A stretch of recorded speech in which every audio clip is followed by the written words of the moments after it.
Thank you for joining me. Welcome to this week's edition of the program. I'm Chimezie Obi Iwagu. Crude oil prices in the international market have fallen further, hovering around $67 and $75 per barrel. The Organization of Petroleum Exporting Countries, OPEC, on Thursday last week decided not to cut oil production despite sliding oil prices. Global oil prices have plunged since peaking in June, and Brent crude has lost around a third of its price from $115 a barrel. On the program today, we will be looking at the situation, what it means for Nigeria, and the way forward. I spoke to the CEO of International Energy Services Limited, Dr. Diran Fawibe. Please don't go away. We'll be back in a moment.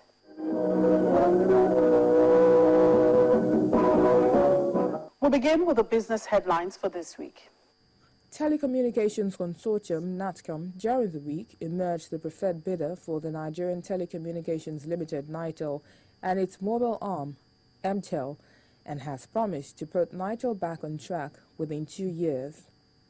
The firm had initially offered to acquire MTEL and NITEL for $220 million, but the offer was rejected by the National Council on Privatization for falling below the reserve price. But it won the bid when it eventually offered $252.25 million. Two bidders, NATCOM and NETAG, had been pre-qualified by the Bureau of Public Enterprises to participate in the liquidation process, but the latter was disqualified for failing to include a $10 million bid bond as stipulated in the request for proposals prepared by the privatization agency.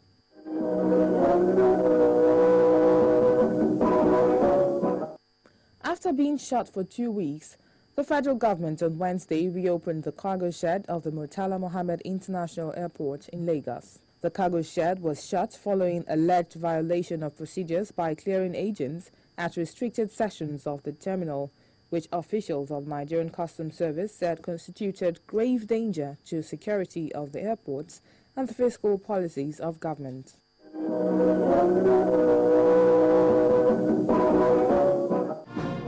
The federal government is set to commence comprehensive implementation of import substitution program to enhance local production of goods and services. This is following the plummeting oil prices that has dwindled the country's oil revenue. This was disclosed by President Goodluck Jonathan while speaking at the Top 100 Businesses Award dinner held at the banquet hall of the Presidential Villa in Abuja on Monday.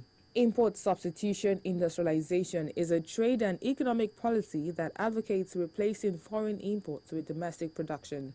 It's based on the premise that the country should attempt to reduce its foreign dependency through the local production of industrialized products. The president also said that the Ministry of Industry, Trade and Investment and the CBN are already working with the Ministry of Petroleum Resources to cut down on the importation of finished petroleum products.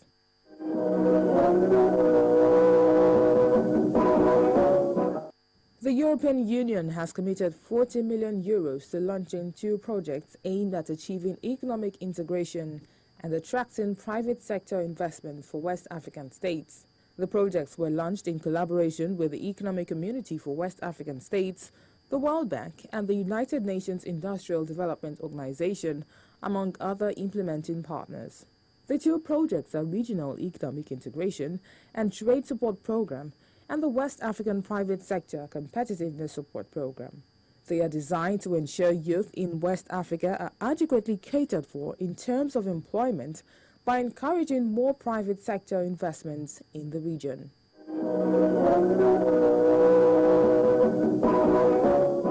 With the recent slide in oil prices in the international market, many expected the Organization of the Petroleum Exporting Countries, OPEC, to cut production to shore up prices.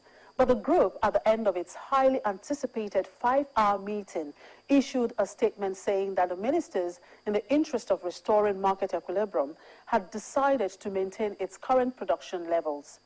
For many, the OPEC decision was certainly disappointing, but not surprising, as the fact remains that even if they had a cut in the production, there are still questions in the long term over the stability of the price.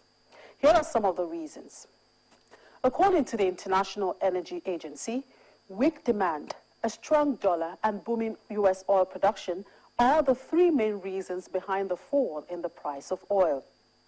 One of the main pressure points on the price of oil and on OPEC to cut its production has been the success of the U.S. oil shale industry. For a country like Nigeria that currently produces about 2.15 million barrels per day and exports about 1.8 million barrels, this development is bad news, as U.S. happened to be Nigeria's major oil market until the shale gas discovery.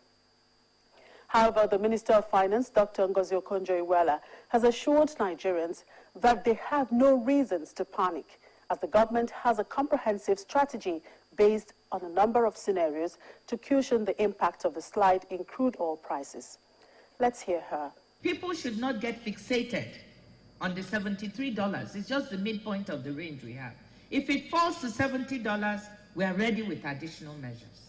We have organized a set of measures around 73, which I'll talk about. But we have additional measures that will bring in at $70 a barrel. We have further measures at 65, and we have a third set of measures at 60. The federal government has proposed a new benchmark of $73 per barrel from $78 approved in the 2014 budget. The latest crash indicates the $73 benchmark may not be realistic.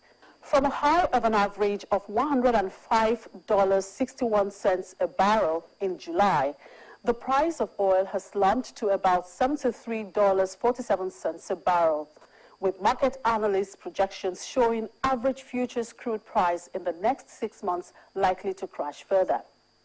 Now the question remains, is Nigeria really ready for this?